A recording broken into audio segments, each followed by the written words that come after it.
एक लड़की अपने दादी के स्नान करने के लिए पानी गर्म कर रही थी। तभी अचानक उसके हाथ से पतीला छूटता है और उसके पैरों पर पानी के बूंद पड़ जाता है, जिससे उसका पैर है बुरी तरह से जख्मी हो जाता है।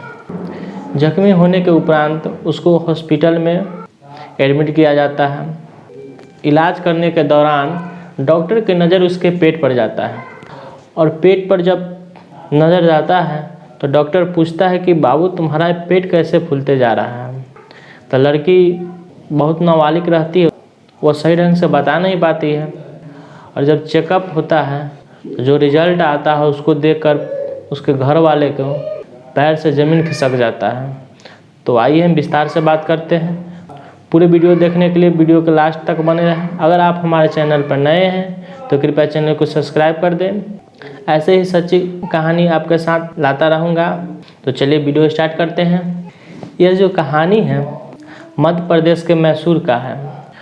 वहाँ पे एक परिवार है जिसमें एक माता पिता, एक दादी और 2 भाई और एक बहन रहती थी। लड़की अक्सर अपनी दादी के साथ रहा करती थी, लेकिन जो उसका 2 भाई है कभी अपने पिता के साथ कभी अपने दादी के साथ, क्योंकि उसके जो पिता और माता थे बगल के ही शहर में वहाँ पे लेबर मजदूरी करते थे और वहीं पे रहा करते थे। इसलिए कभी लड़का अपने दादी के पास रहती थी, कभी पापा के पास। एक दिन का बात है कि जब दादी स्नान करने के लिए गई, अपने पोती को बोली कि बाबू पानी थोड़ा गर्म कीजिएगा।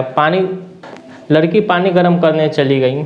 जब पानी गर्म करने के दौरान उसके हाथ से जो पतीला होता है वो छूट जाता है और लड़की के पैर पर पानी पड़ जाता है और वो उसका जो पैर होता है बुरी तरह से जख्मी हो जाता है। यही सूचना उसके मम्मी पापा को दिया जाता है। मम्मी पापा तुरंत काम छोड़कर फ़ौरन घर पे आती है और उसको सदर अस्पताल में भर्ती किया जाता है। जब सदर अस्पताल में भर्ती किया जाता है तो वहाँ पे इलाज के दौरान डॉक्टर को उसके पेट पर नज़र जाता है, क्योंकि छोटी बच्ची रहती है और सामान्य जो पेट होता है उसके अपेक्षा उसका पेट जो रहता है काफ़ी बड़ा दिखता है। डॉक्टर को भी देखकर थोड़ा अजीब लगता है और उसके माँ बाप को बोलता है, तो उसके माँ बाप चेकअप करवाते हैं। जब चेकअप कराने के बाद जो रिज़ल्ट आता है उसके देखकर उसके माँ बाप को पैरों तले ज़मीन खिसक जाता है, क्योंकि जो रिज़ल्ट आया था वो 8 महीने की गर्भवती हो चुकी थी उस रिज़ल्ट में।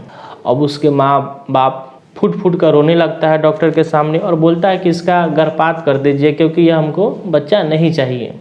लेकिन बच्चा 8 मंथ का हो चुका रहता है और कोर्ट के हिसाब से भी अलाउ नहीं है कि कोई 8 मंथ का बच्चा को गर्भपात कर दे, और जिसके कारण यह मामला थाना में जाती है और वहाँ पुलिस आती है। लेकिन यह जो व्यक्ति थे ओरिजिनल इनका घर राजस्थान में था और यह मैसूर में रहा करते थे, मध्य प्रदेश के, जहाँ पे ये काम काज करते थे। तो यहाँ का जो पुलिस थी थोड़ा बहुत जांच पड़ताल किया और रिजल्ट ना आने पर छोड़ दिया और 0 में FIR दर्ज करके इसको राजस्थान भेज दिया। और कुछ दिनों के बाद वो लड़की है जो स्वच्छ बच्चा को पैदा भी कर दी। अब सवाल यह रहा कि ये बच्चा है किसका। अब पूरी जो राजस्थान की टीम होती है, वहाँ के जो इनका घर होता है राजस्थान में, वहाँ पे जाती है और इसकी दादी से पूछती है कि यहाँ पे कौन कौन आता है और इस बच्ची का जो संपर्क किसके किसके साथ है।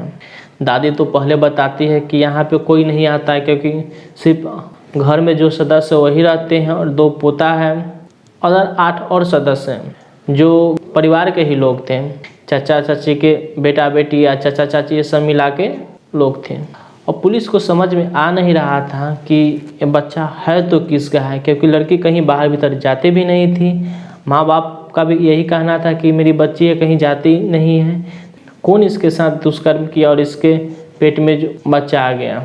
तो वहाँ के एक लेडी IPS रहती है, तो वह बात को बहुत संगीन से लेती है और वह एक टीम को भेजती है सिविल ड्रेस में, उसके घर पे जाइए और पता कीजिए कि कौन यहाँ पे रेगुलर आते जाता है।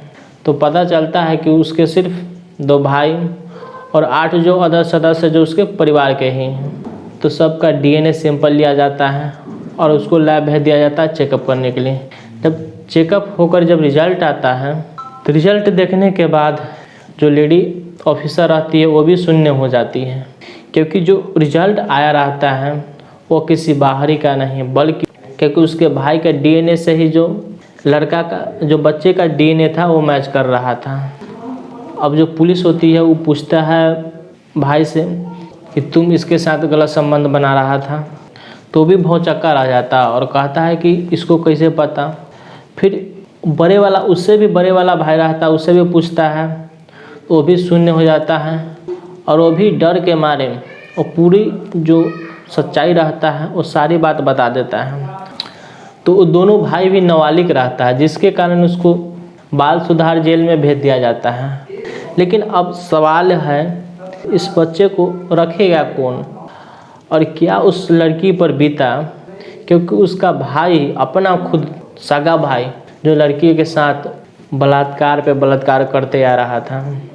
और उस लड़की ने बताया कि जो भाई है उसके माइंड में बैठा दिया था कि ऐसा होता है और इसलिए लड़की भी अबोध थी और वो लड़की उसके साथ वो दुष्कर्म करती गई, क्योंकि उसको पूरी तरह से जानकारी भी नहीं था। इस कहानी के माध्यम से आप लोगों को सतर्क करना चाहते हैं कि आप अपने फैमिली मेम्बर जो है उस पर भी शक कीजिए, देख रेख में रखिए, अपने बच्चों किससे मिल रहे हैं, कहाँ पे क्या कार्य कर रहे हैं, कभी भी एकांत जगह पर है तो क्या कर रहे हैं नहीं कर रहे हैं उसको देखिए और समझिए, क्योंकि माँ बाप को यह समझना चाहिए आजकल के जो बच्चे हैं वो बच्चे नहीं रहे, क्योंकि कब उसके मन में क्या गलत भावना पैदा हो जाता है और क्या कुछ कर बैठता है किसी को नहीं पता चलता है। इसलिए आप अपने बच्चे को भी देख रेख करते रहिए और उस पर ध्यान देते रहिए क्यों कर क्या रहा है। इस कहानी से हमें किसी को ठेस पहुंचाना नहीं था, हमें सिर्फ जागरूक करना था। मिलते हैं अगले वीडियो में ऐसे ही सच्ची कहानी के साथ, तब तक के लिए धन्यवाद। जय हिंद, जय भारत।